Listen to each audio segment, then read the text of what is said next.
Where in the world is Angelica Hadsell, the pretty college freshman known as AJ, seemingly vanished? The last time she was seen, home for spring break, and then she disappeared.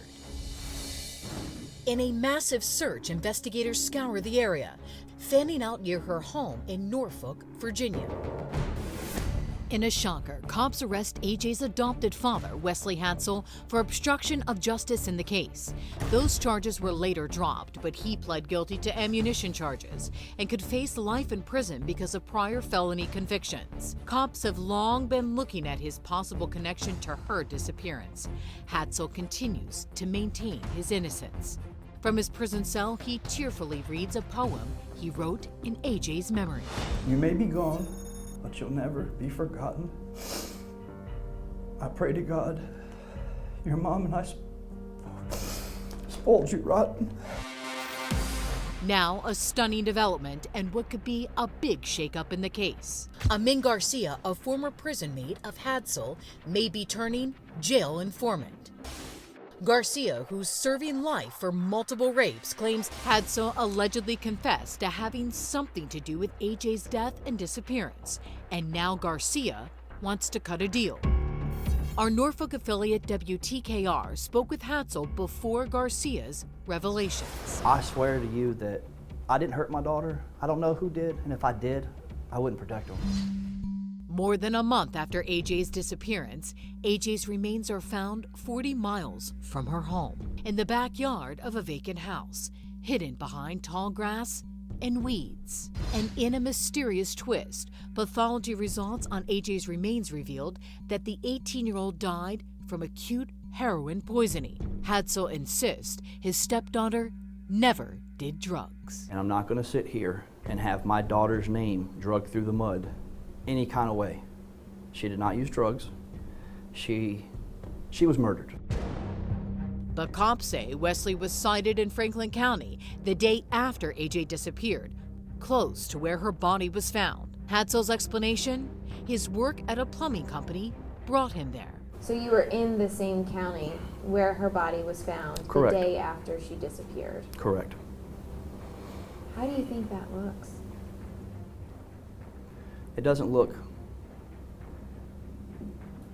It leaves a lot of room for questioning.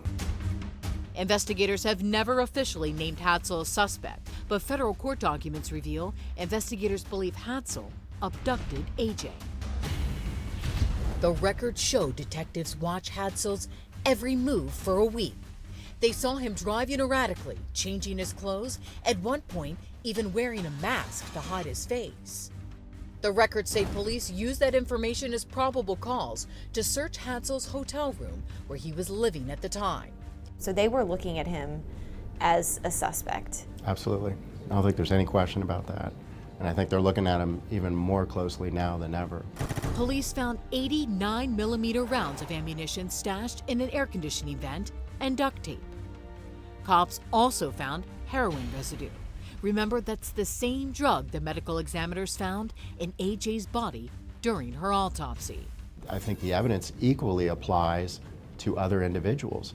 There's other individuals in this hotel room who may have had a motive to harm AJ or who have a closer relationship to her than just her stepdad. He's one piece of the puzzle.